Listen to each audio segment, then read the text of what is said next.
Hello everyone, good morning, welcome back to my channel. তোমরা সকলে কেমন আছো বলো? আশা করি ভালো আছো, সুস্থ আছো। আমরাও সবাই ভালো আছি। তো এই যে স্নান টান করে ঠাকুর দিয়ে দিলাম, ঠাকুরকে দিয়েই আজকে দেখিয়ে ব্লগটা শুরু করলাম। তো চলে এসেছি এখানে চা করতে। তো রোজ রোজ তো জানোই, ঠাকুর দেখিয়ে তারপরেই চা করতে চলে আসি, ঠাকুরকে দিই তারপরেই চা খাই।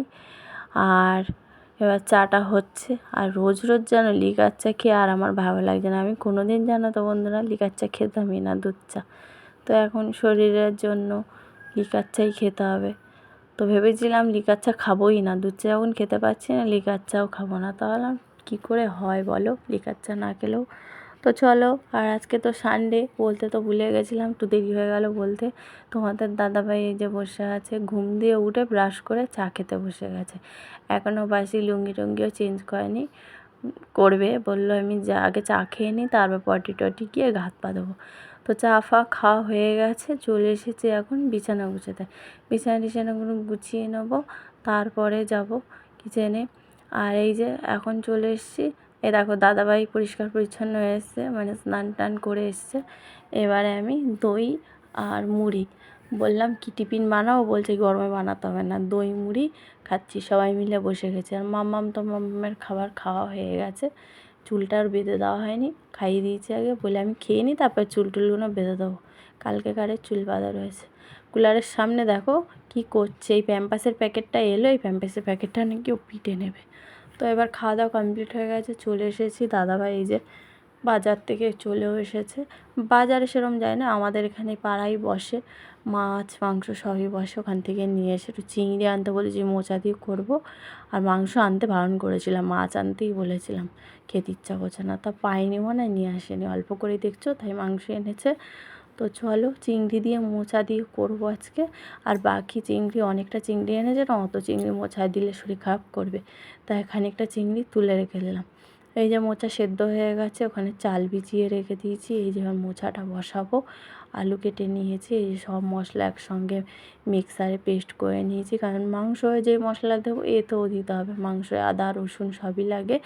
পেঁয়াজটা শুধু কুচানো এর মধ্যে দেবো, আর এর মধ্যেও কুচিয়ে দিয়েছি, দিয়ে আলু টালু সব দিয়ে বসিয়ে দিয়ে ভাজা করে এই যে মশলা টশলা যা লাগে দিয়ে দিয়েছি, দিয়ে চিংড়িটাও দিয়ে দিলাম, তারপরে এই যে মোচাটাও দিয়ে দিলাম। মোচা কীরকম কালো লাগছে না, এই একটা বিচ্ছিরি যেন, মোচা থোর কাটার পরে কালোও হয়ে যায়। চলো তারপরে বসিয়ে দিয়েছি ওদিকে, দিয়ে এবার প্রেশারটায় যেহেতু মোচাটা সেদ্ধ করেছি, প্রেশারটা ভেজানো ছিল, মেজে নিচ্ছি। টুকটুক করে বাসনগুলো মেজে নিলে না, তাহলে কারিখানিক বাসন হয় না, তো ওই জন্য বাসন প্রেশারটা মেজে নিচ্ছি। আর কয়েকটা বাসন ছিল, ওই দেখো মেজেছি। আর তার আগে যত সকালে জলখাবার খাওয়া হয়েছিল সব মেজে নিয়েছি। তো চলো, আর মোচা থোর সিদ্ধ টিদ্ধ করলে না কি বিচ্ছিরি একটা মানে কষ পড়ে যায়, লেবু দিয়ে মাখিয়ে ভিজিয়ে রেখেছিলাম। তো চলো, এই যে মোচাটা আমার হয়ে গেছে, একটু চিনি আর গরম মশলা দিয়ে দিলাম গোটা, আর এবারে দিয়ে নেড়ে ছেড়ে নামিয়ে নেবো। আর পাশে ভাত বসিয়ে দিয়েছি, দেরি হয়ে যাবে। আর দাদাভাই না একটু বেরিয়েছে কাজের জন্য, বললো কোথায় গেছে জানি না, রেশন কার্ড নিয়ে বেরিয়েছে। তো চলো, আর মোচা আজকে রান্না, আর মাংস, আর কি করব দেখি, চাটনি করার ইচ্ছা আছে, দেখি আগে তরকারিটা বসিয়ে দিই। এবারে না ভাতটা ওপাশে বসিয়ে দিয়ে, আর এপাশে বসিয়ে দিয়েছি মাংসটা। যা আমার প্রবলেম হচ্ছে না ওভেনটায়, কী বলবো, ওই দুটো ঝিকের মধ্যে বড় দিকটা যেন একদম জ্বলছেই না, তার জন্য এবারে নিয়ে নিলাম। আর পেঁয়াজগুলো বেশ বড় বড় করে কেটে নিয়েছি আজকে মাংস দেবো বলে, পেস্ট করছি না, আদা রসুন কাঁচা লঙ্কা টমেটো পেস্ট করে নিয়েছি একসঙ্গে। আর এই দেখো পেঁয়াজও দিয়েছে কত বড় বড়, ক্যাপসিকামের যেরকম পেঁয়াজ দেয় সেরকম। তো এবার টমেটোটাও দিয়েছি, দিয়ে এবার মাংসটা চলো করে নেবো। এই দেখো পেস্টটাও দিয়ে দিলাম, কাঁচা লঙ্কা টমেটো ফমেটো দিয়ে সব একবারে পেস্ট করে নিলাম। খেতে টেস্ট লাগে, কিন্তু পেঁয়াজটা যদি পেস্ট করে নাও খেতে যেন কেমন একটা লাগে, ভালো লাগে না, আমার তো একদমই ভালো লাগে না, তার জন্য পেঁয়াজটা আর পেস্ট করলাম না। তো চলো, এবার ভালো করে কষানো চলবে, কষিয়ে টষিয়ে নিয়ে একদম বসিয়ে দিই, দিয়ে তারপরে দেখি টুকটাক কাজগুলো সেরে নেবো। আর এখনও জানো তো দাদাভাই আসেনি, কত বেলা হয়ে গেল, খেয়ে দিয়ে যে বেরিয়েছে, মাংসটা এনে দিয়েই চলে গেল। তো এই যে এবার বসিয়ে দিয়েছি, চিকেনটা হাফ কষানো হয়ে গেছে, এবার আলুটা দিয়ে দিলাম। আলুটা কারণ একটু পরে দিলাম, আলুটা চন্দ্রমুখী এনেছে, আবার গলে নাহলে পাক হয়ে যাবে, ভালো করে কষানোর পর তারপর আলুটা দিয়ে দিলাম। চলো, আর খানিকটা মাংস সলিড দেখে তুলে রেখেছি। খেতে চায় না জানো কেউ, সলিড মাংস হাড্ডিই খেতে চায়। তো কী করব, তো সব রকম তো বেছে বেছে নেওয়া যায় না না। এবার দাদাভাই বলে যদি গোটা মুরগি নেওয়া যায় তাহলে ঠিক আছে। কে খাবে গোটা মুরগি, এমনি মাংস খেতে ইচ্ছা করছে না। তো চলো দিকে বসিয়ে দিয়ে দেখো টেবিলে বাসনের একদম ভর্তি। এইগুলোকে সব একটা একটা করে গুছিয়ে নিচ্ছি, সকালের যত বাসন গুছিয়ে নেওয়ার পর টেবিলটা পরিষ্কার করে মুছে সব ওখানে ভাত টাত তরকারি টরকারি রেখে তারপরে গ্যাস ওভেন টোভেনগুলো মুছে নেবো। এইভাবেই বসিয়ে দিয়ে টুকটুক করে কাজ থাকছে। আর রবিবারে ভেবেছিলাম না কোথাও এক জায়গায় যাব, আর যাওয়া হলো না। ভুরুটাও সেভ করা হয়নি, মুখটা কেমন লাগছে, তা ভাবলাম যাব, থাক যেতেই হবে না, দেখি অন্য সময় ঠিক করবো। কিন্তু প্ল্যান করেছিলাম কোথায় না কোথায় যাব। মেয়ে বলছে চলো ইকো পার্কে ঘুরে এসেছিলাম, ইকো পার্কে ঘুরে আসি। আমার মেয়েরা যা বমি করে তার জন্য যাওয়া হলো না। একদম আজকে বসেই ছিলাম, রান্না করছিলাম না ঘুম দিয়ে উঠে। তো দেরি হয়ে গেছে, ব্লগটা একটু শুরু করতে ওই 9টা নাগাদ শুরু করেছি। বসে বসে খালি এই হচ্ছে কে কোথায় যাব না যাব। তো চলো যদি কোথাও যাই তোমরা তো দেখতেই পারবে। তো দেখো মুছে পুরো টেবিলটা গুছিয়ে নিলাম। এবারে দাদাভাই আলুর বস্তা আগের দিন নিয়ে এসেছিলো সেই ব্যাগ এতে করে, আর এগুলো সব ঢালবো।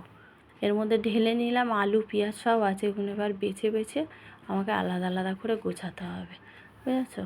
আর চলো, না হলে আলু পেঁয়াজ একসঙ্গে রাখলে না পচে উঠবে, যা গরম পড়েছে। আর এখানে অনেকটা প্রায় আলু নিয়ে এসছে 5 কেজির মতন। এই আলুগুলো ফ্রিজে কোথায় রাখবো বলো, এমনি ছোট ফ্রিজ, আর বাসন আর মানে বাসন বলছি সরি, সবজি রেখে রাখার জায়গা নেই। আর দেখে দেখো সোনামণি মোবাইলটা বাবার নিয়ে নিচে চার্জে বসানো ছিল, নিয়ে আর লক খুলতে পারেনি, এখন আমাকে বলছিল। তারপর আমি বলছি আমি তো পারি না, বাপিকে জিজ্ঞেস করো। তারপর বাপি স্নান টান করে এবার উঠে গেল। এই এসে ও বলছে বাপি ফোন চালিয়ে দাও, তোমাদের দাদাভাই এক্ষুনি স্নান করে উঠলো। তখনও করেছে আর এখনও। এসে গরমে ঘেমে গেছি, পুরো গেঞ্জিটা ভিজে গেছে। তাই আমি বললাম আরেকবার স্নান করে আসো। তাই স্নান করে জামা কাপড় কটা মনে ছিল ওই ধুচ্ছে, বলে আমি ধুয়ে দিই হাতে। তো চলো এবারে ওভেনটা মুছে নিচ্ছি, নিয়ে তারপরে খাওয়া দাওয়া করে নেবো। দাদাভাই আবার বলছে আমার খুব খিদে পেয়ে গেছে। খিদে তো পাবে, মুড়ি আর দই খাওয়া হয়েছে ওই জন্যই খিদে পেয়েছে। তো চলো এখানে পরিষ্কার করে নিই। দাদাভাই আবার আমাকে বলছে সব নিয়ে যাব ঘরে, ভাত তরকারি, আমি যে নিয়ে যাও, আমি যাচ্ছি। তো চলো চলো বন্ধুরা, এই যে খেতে বসে গেছি, দাদাভাই সব ঘরে নিয়ে চলে এসেছে। এই দেখো সব রান্না, একটু চাটনিও করে নিয়েছিলাম। এই দেখো চাটনি, মোচা, মাংস আর একটু শসা আর গন্ধরাজ লেবু কেটে নিয়েছি। তো সবাই মিলে বসে গেছে, আর দাদাভাই তো প্রচণ্ড বলছে খিদে পেয়েছে, আগে দিয়ে দিয়েছি। আর এই যে খাওয়া দাওয়া হয়ে গেছে, মেয়ে রেডি হয়ে গেছে, এমসিসিতে যাবে। আমি বলছি হবে তো, এত রোদ বাইরে, আর মাঠে তো যাবে আরও শিখতে, শেখাবে? বলছে হ্যাঁ। আমি যে ফোন করে নি তো করলো না, কিন্তু বেকার হয়ে গেল জানো, আমার কথাটাই সত্যি হয়ে গেল। গেছে হলো না, বসে থেকে থেকে চলে এলো। দাদাভাই নখ কেটে দিচ্ছে, এই হাতের নখটা কাটতে পারে না, হাত নাকি ঘষায়, তার জন্য ডান হাতের নখটা কেটে দিচ্ছে দাদাভাই। তারপরে তোমাদের দাদাভাই আমাকে বলছে নাও দরজা দাও, দিয়ে গিয়ে শুয়ে পড়ো। আমি বলছি শোবো না, ঘুমিয়ে পড়লে না আর ইচ্ছা লেগে যাবে, উঠতে ইচ্ছে করবে না। সেই তো কিছুক্ষণ পর আবার আমাকে উঠে রুটি ফুটি করতে হবে, তার জন্য শোবো না। তো এই মেয়ে রেডি হয়ে গেছে, চলে যাবে, দরজাটা দিয়ে দিলেই হয়ে যায়। দিয়ে গিয়ে একটু শুয়ে শুয়ে ফোন দেখবো, জেগেই থাকবো, ঘুমাবো না। আর আমার মেয়েকে কিরম রোগা লাগছে দেখেছো। আর এই যে এবার চলে এসেছি ঘরে, মেজো মেয়ে খেলছে আর একজন ঘুমাচ্ছে, ওইটা ঘুমোয় না কিছুতে। আর এবার চলে এসেছি 5টা 5:30 মতন বাজে। আর তো মানে শুলামও না ঘুমালামও না, বসে বসে একটু ফোন দেখলাম, কোথা দিয়ে 5টা 5:30 বেজে গেল। এসে এবার ময়দা মাখতে বসে আছি।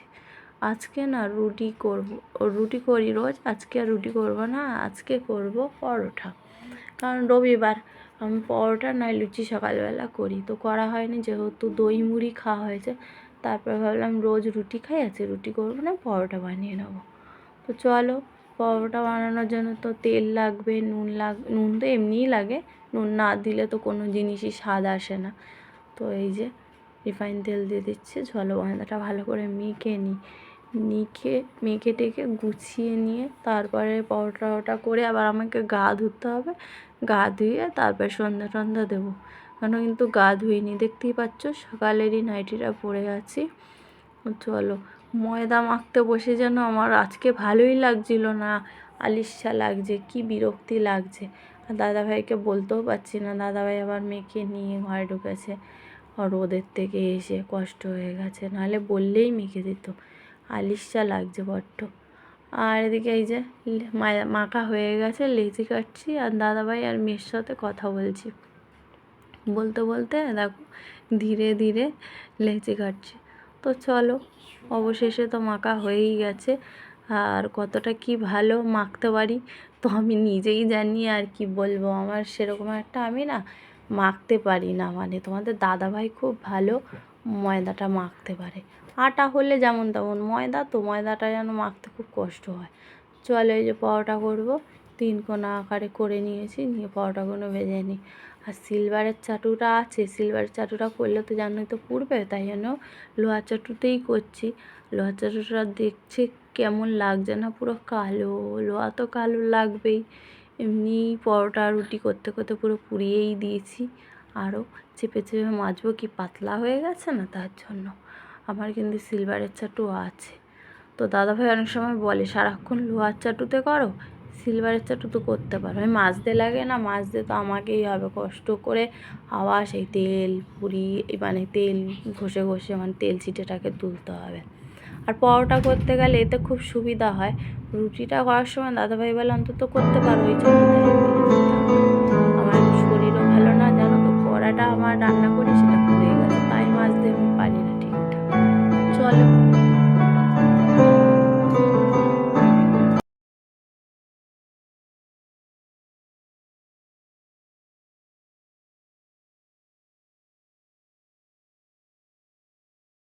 গুড ইভিনিং বন্ধুরা। তো এখন এই দেখো গা পা ধুয়ে চলে এসেছি, চুলটাও বেঁধে নিয়েছি, সিঁদুর টিঁদুরও পরে নিয়েছি।